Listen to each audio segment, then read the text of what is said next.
गोवा की किसकी बनने वाली है, इस पर चर्चा करेंगे। लेकिन गोवा पहुंचने से पहले यह जानना जरूरी है कि गोवा की जो 40 सीटें हैं उसमें 2017 में क्या स्थिति थी।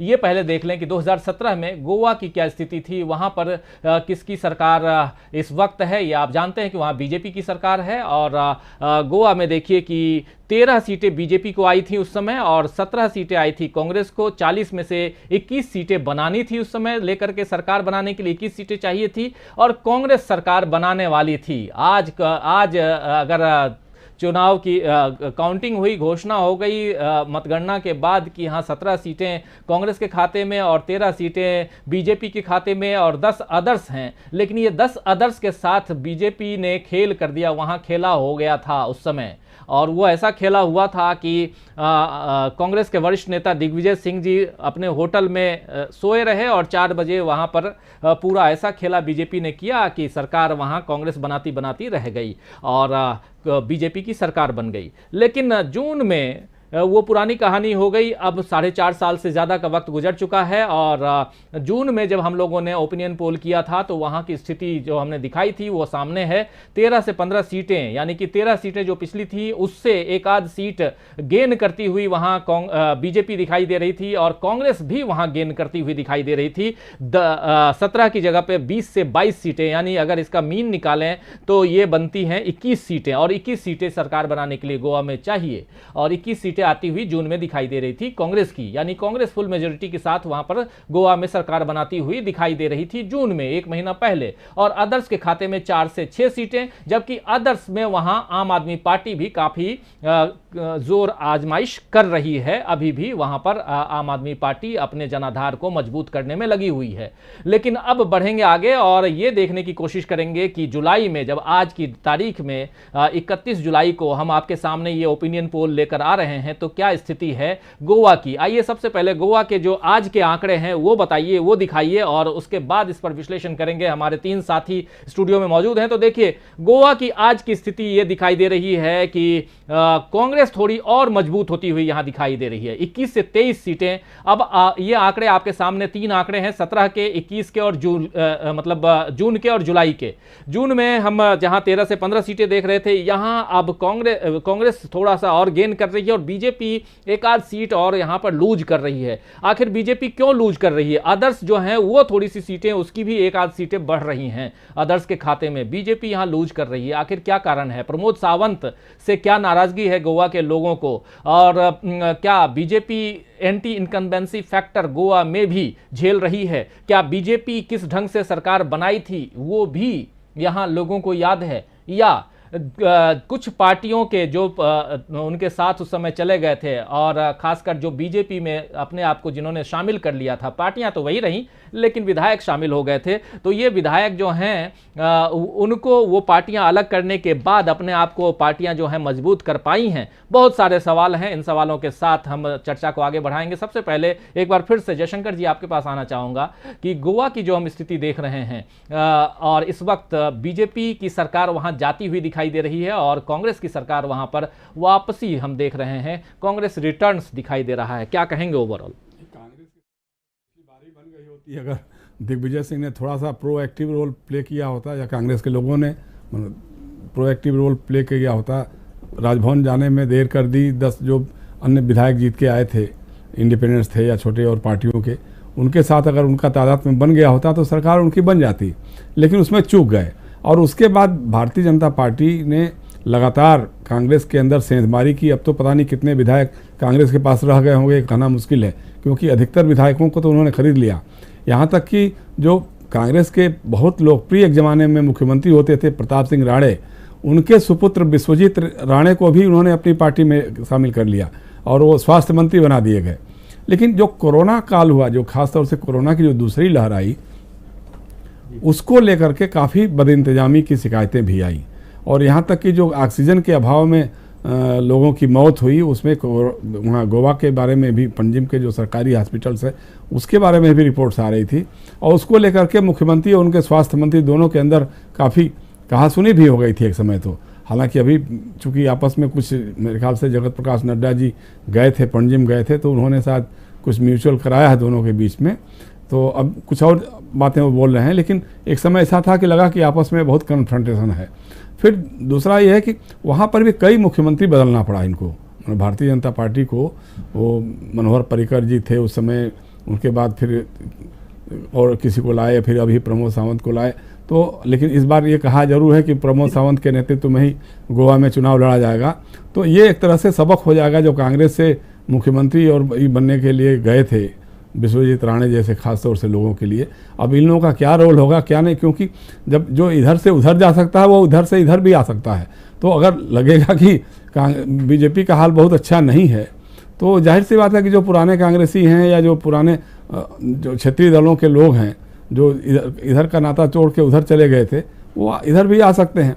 तो इसको देखते हुए एक नाराज़गी जनता में एक तो यह है कि कोई खास, चूँकि पर्यटन मुख्य वहाँ का ये है, बिजनेस है, और माइनिंग जो है, माइनिंग माफिया जिस तरह से वहाँ पे सक्रिय होता है, उसका रोल बहुत बड़ा होता है जो चुनाव में या धनबल के जरिए जो मैनेज करता है।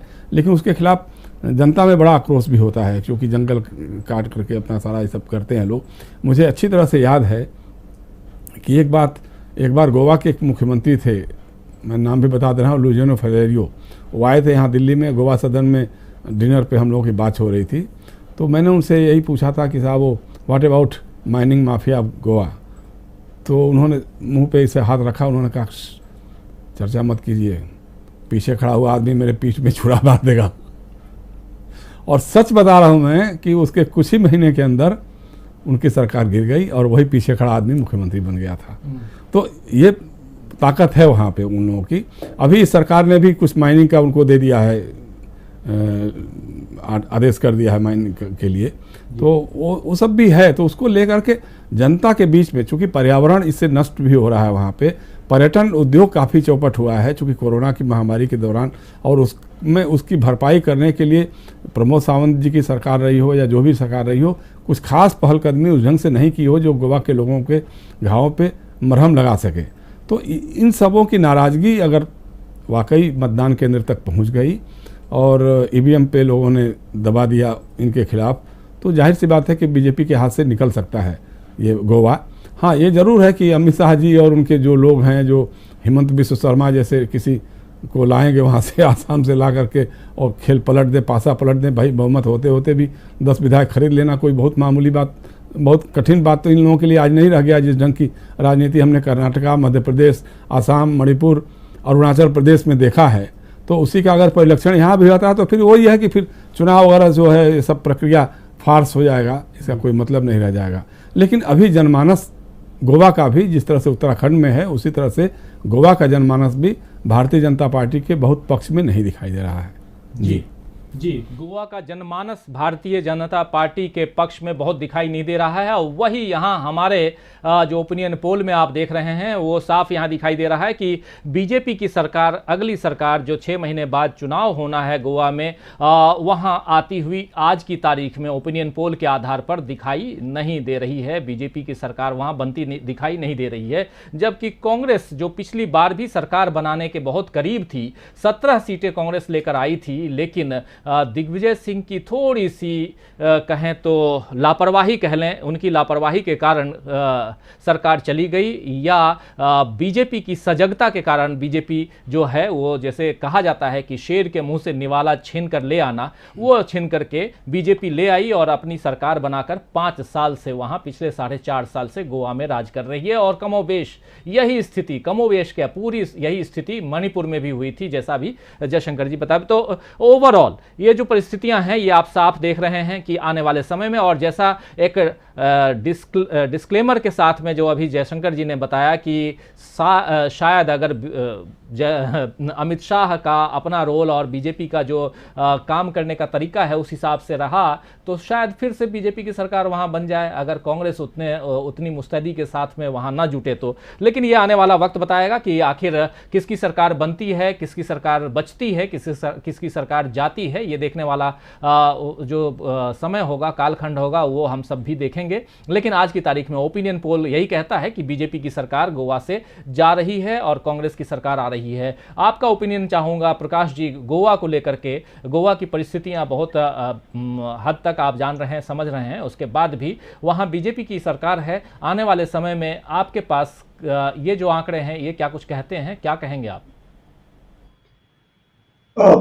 जिस तरह से बीजेपी चुनावी व्यवस्था करने में, जोड़ तोड़ करने में माहिर है, उससे अभी जो जयशंकर जी ने बात कही उसकी पुष्टि होती है कि हो सकता है कि कांग्रेस को ज्यादा सीटें मिल जाए लेकिन सरकार वो न बना पाए।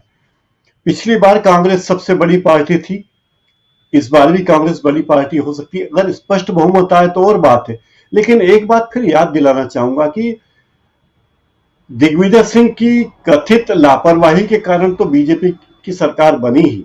इसके बाद 2 साल पहले जुलाई 2019 में फिर 10 विधायकों को उन्होंने तोड़ के अपनी पार्टी में भर्ती कर लिया था। यानी बीजेपी वहां जो कुछ करती है थोक में करती है। वो जो दल बदल करती है, हालांकि उतने दल बदल की जरूरत नहीं थी।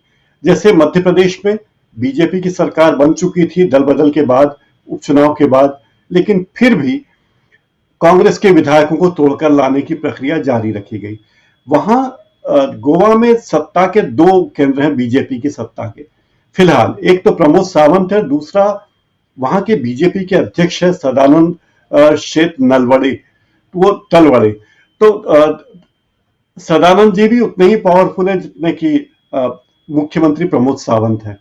जो वहां की समस्या है, आप देखिए कि आम आदमी पार्टी दिल्ली के अलावा जहां जहां सक्रिय है, उत्तराखंड और गोवा, जहां परिवर्तन की लहर तेजी से आती है, वहां केजरीवाल और आम आदमी पार्टी सक्रिय है।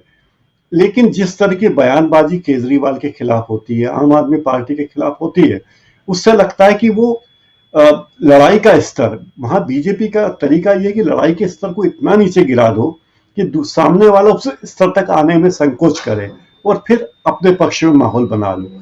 तो गोवा की राजनीति में पर्यटन एक प्रमुख केंद्र है, शराब माफिया दूसरे केंद्र है और खनन माफिया तीसरा केंद्र है। इसके अलावा सारे सत्ताधीश वहां जो हैं रहे हैं, वो किसी न किसी तरह या तो इन माफियाओं से जुड़े हैं या खुद माफिया रहे हैं।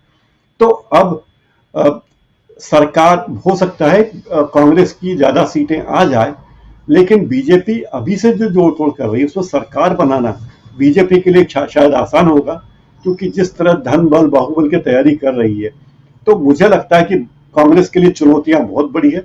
स्पष्ट बहुमत अगर कांग्रेस को आता है तो ही कांग्रेस वहां सरकार बनाने की उम्मीद कर सकती है। अभी चुनाव में जो समय है, देखते हैं वहां कांग्रेस कितनी मेहनत कर पाती है। राजीव जी। बिल्कुल, ओपिनियन पोल के हिसाब से यहाँ साफ दिखाई दे रहा है कि कांग्रेस स्पष्ट बहुमत की ओर, यानी कि यहाँ 21 और 22 सीटें 21 से 23 सीटें आती हुई दिखाई दे रही हैं, यानी कि 22 अगर कहें, इसका मीन निकालें तो 22 सीटें आज की तारीख में कांग्रेस को वहाँ आती हुई दिखाई दे रही है। 40 सीटों का गोवा विधानसभा, और 40 सीटों में से अगर 22 सीटें 21 सीटें किसी के पास है तो वो सरकार बनाने के काबिल है। लेकिन क्या ये 21 या 22 सीटें कांग्रेस के लिए मुनासिब होने के बाद भी, कांग्रेस के खाते में आने के बाद भी क्या वो अपनी सरकार बना पाएगी? ये बहुत बड़ा सा एक प्रश्नवाचक चिन्ह, क्वेश्चन मार्क के साथ यहाँ इसलिए है। हमारे दोनों साथी, दोनों विश्लेषक जयशंकर गुप्त जी और प्रकाश हिंदुस्तानी जी जो एक प्रश्नवाचक चिन्ह के साथ बात कर रहे हैं, इसलिए क्योंकि गोवा ने देखा है सरकार किसी और की बन रही थी, सरकार किसी और की बन गई। लेकिन क्या ये स्थितियां बनेंगी आने वाले समय में? क्या गोवा के लोग थोक के भाव में निकल करके किसी भी एक पार्टी को वोट देंगे? ये भी बड़ा सवाल है। या तो बीजेपी या कांग्रेस, यानी बीजेपी समर्थक